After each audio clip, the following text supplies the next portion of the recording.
জীবন বড় অদ্ভুত। কত চাওয়া পাওয়া থেকে যায় অপূর্ণ। জীবন কল্পনায় সুন্দর।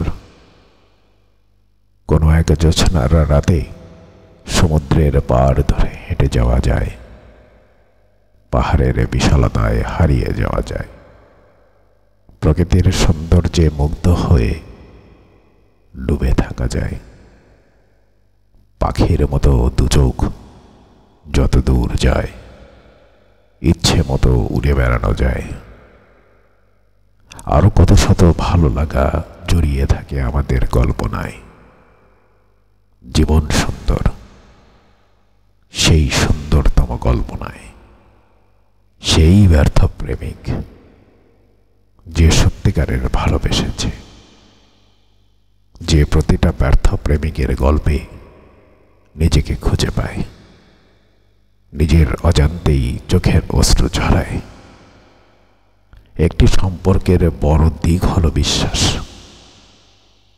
চরিত্রের কারণে অনেক সম্মানিত ব্যক্তি হারিয়েছেন তার সম্মান, আবার অনেক নগণ্য ব্যক্তি কুড়িয়েছেন বিরাট সম্মান। মানুষের মধ্যে সেই ব্যক্তি উত্তম যার চরিত্র সবচেয়ে সুন্দর।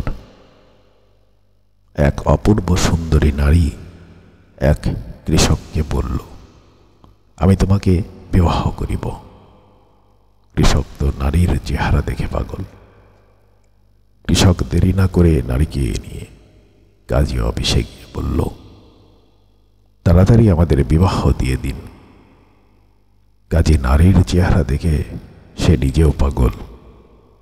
আরে বেটা কৃষক, তুই তো এই নারীর উপযুক্তই নই, আমি বিবাহ করিব।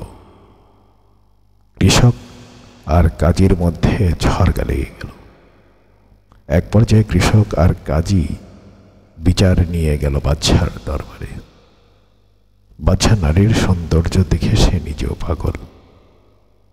বাদশা বললেন, তোরা দুজনেই ওই নারীর অযোগ্য, আমি একমাত্র যোগ্য, তাই বিবাহ আমি করব। তখন নারীকে বলা হলো, তুমি সিদ্ধান্ত দাও, তুমি কাকে বিবাহ করবে। নারী সিদ্ধান্ত দিল, যে আমাকে দৌড়ে ধরতে পারবে আমি তাকেই বিবাহ করব। নারী দৌড় দিল। তার পেছনে দৌড়তে দৌড়তে এক সময় ছটফট করতে করতে কৃষক মারা গেল।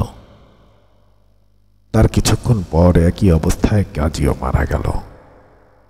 বাদশা নারীকে বললেন, এখন তো আমি একা, চলো বিবাহ করি। তবু নারী বলল, না, আমাকে দৌড়ে ধরতে হবে।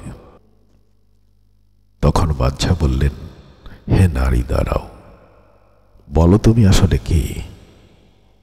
নারী তখন বলে, আমি হলাম দুনিয়া, আমার মধ্যে আছে শুধু চাকচিক্য, মোহ আর লোভ লালসা। আমার পিছনে যে দৌড়াবে সে শুধু এভাবেই মরবে, বিনিময়ে কিছুই পাবে না। বস্তুত দুনিয়ার জীবন একটি খেলা ও মন ভোলানোর সামগ্রী ছাড়া আর কিছু নয়।